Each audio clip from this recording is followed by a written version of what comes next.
When he passed me, and that's the first I realized it was a sheriff, and as he come past the pines here, he said, over his loudspeaker there, he said, "Samuel Mullet, you're the reason for us being here, and we're here to pick up homeless kids. Don't get in our way. Hand them over or we'll take them by force." And then the other van come in, and they pulled in here, and the guys jumped out all over the place. Describe the children that were up at the school. We'll go up there shortly, but what were they doing when all of this happened? My sister was on crutches, and she was a teacher. We were both teachers. Yeah. But she wasn't at the school because she was on crutches. So we made get-well cards. We spent most of the day making get-well cards for her, and had balloons blown up and wrote "Get well soon" on them. And the children were standing in the yard holding the balloons with the cards, and we were just ready to come in here to give them to my sister. I was just ready to give the last children their balloons and close the door, and they said, "Here come the sheriff." And I watched a little, and I saw they were going to turn in. I said, "Come in here and close the door." They came in and ran to the cellar and closed that door and locked it, and came in and locked the top door, and they stood all back against the wall, and I stood about in the middle and argued with him through the door. He was knocking on the door. Open up, I want to talk with Wilma Trayer. Open that door, I have a court order." Yelling, and those children were in there crying and screaming, "He's going to shoot us," and they didn't know what was going to happen. I tried to tell them God is going to take care of you, just try to settle down, but they were scared to death. I finally went over to the window, and he came over, and he said, "Where's Wilma Trayer? I want to talk with her." And I said, "I'm right here." And he tried to give me those papers through. There was a screen there, yet he couldn't reach all the way in. I said, "I don't want those papers. Go." And he said, "I'm going for the children." And then I went over and opened the door and said, "I'm going in." And he stood right in front of me and Roush right beside him. I said, "I'm going through now, and you better not touch me." And I went right past them and through the middle and told the children to come out. Well, they had to step aside because they couldn't stop the children.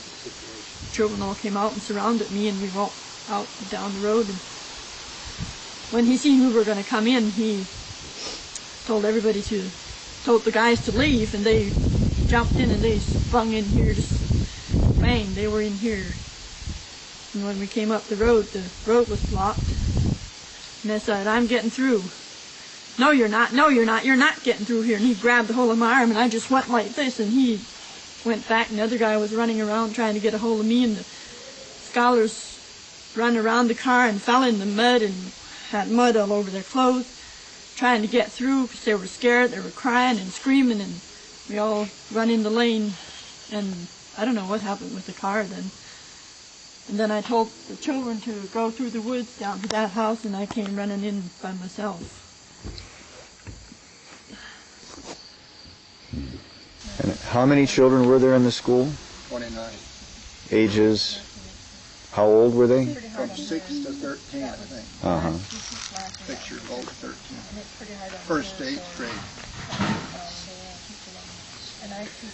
Where did the sheriff deputies, again, could you describe how they looked? What were they wearing? What were they carrying? Helmets and bulletproof vests. I'm not sure about the leg bands, but I think they had those on too, some of them. I don't remember. I can't remember for sure, but they jumped out, and they had their guns like this. Yeah, they all had their guns like running. this. Running. Like you see on the It papers like when the army, like they war. have a war, you know, that's the way they look running around the house here, covering every part of the house. I said, "Fred," I said, "this is crazy. You know none of us guys have guns out here or would use them if we had them to use." And what kind of clothing were they wearing? They were camouflage, black and green, gray, whatever. How did it make you feel when you saw all these people scattering around your front yard and into your house? Made you feel like you wanted to sink in a hole in the ground. Couldn't believe it that things like that actually happened in the United States among Christian people, because I knew Amish people had sent them. Here's what was going on. There was probably more words said that I told Fred. One thing I told him was, you enforce your laws. Somebody has to enforce the laws among us Amish people in churches. We can't just let people do as they please. You know, we have our rules and regulations to go by. It doesn't matter what you say. We know what's true. What happened when he got inside with the children? Well, that's when they grabbed Wilma then, because she said, "You're not getting my kids." And they said, "Well, we're taking you in, handcuff her." And I said, "Wilma, don't do that. Let him have the kids. He has papers. We can't do nothing. We can get him back later. Don't let them take you in." Said, "They have no reason to take you in. Don't let them take you in." And I just begged her until she said, "Well, take the kids. You can have the kids if you want to. I'll stand back." But then they kept holding her, you know, and not letting her loose or anything. And Wilma was standing beside Lizzie, and I just stood over beside Wilma. And I don't know if I put my arm around her or what. I can't remember. And then when they grabbed her, the one guy shoved me across the steps over there, and then Fred said, "Don't push him."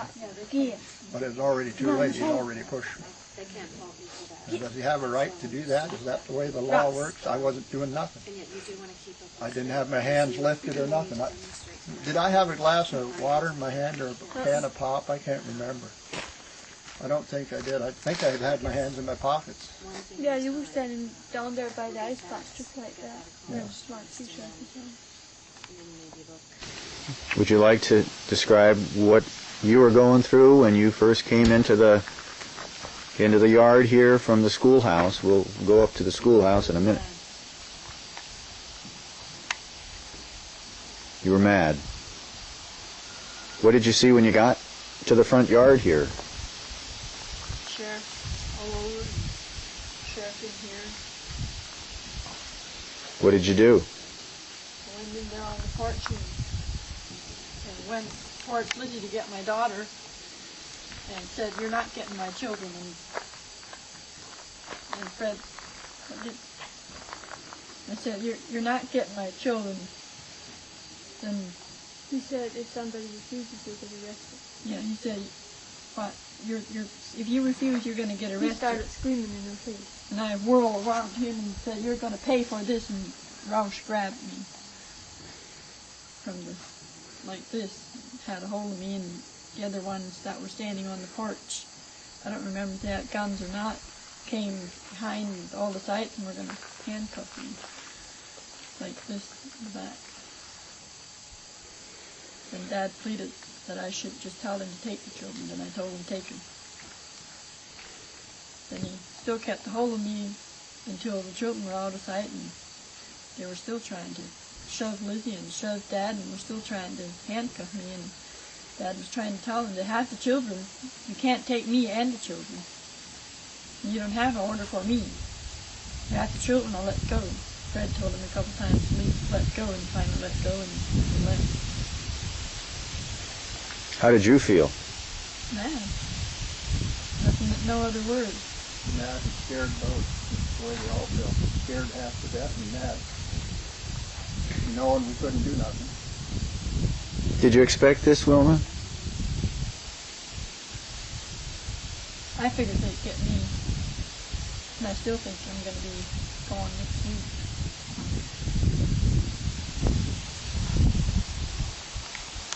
They come ramming in here and pulling right over into the yard just like they own the place. You know, it's not their place to just come in here and ruin the yard and do things just as they please. Just because they're picking up some children with a court order, it's not that we broke the law or anything. So why pull in on the yard and make dinges and ruts in like they do, like they own the place and trying to run us out of the house or place? I mean, we can't figure out who they think they are. Just because they're sheriff, you still have to. If we need to restrain ourselves, the head sheriff should do more so, for sure.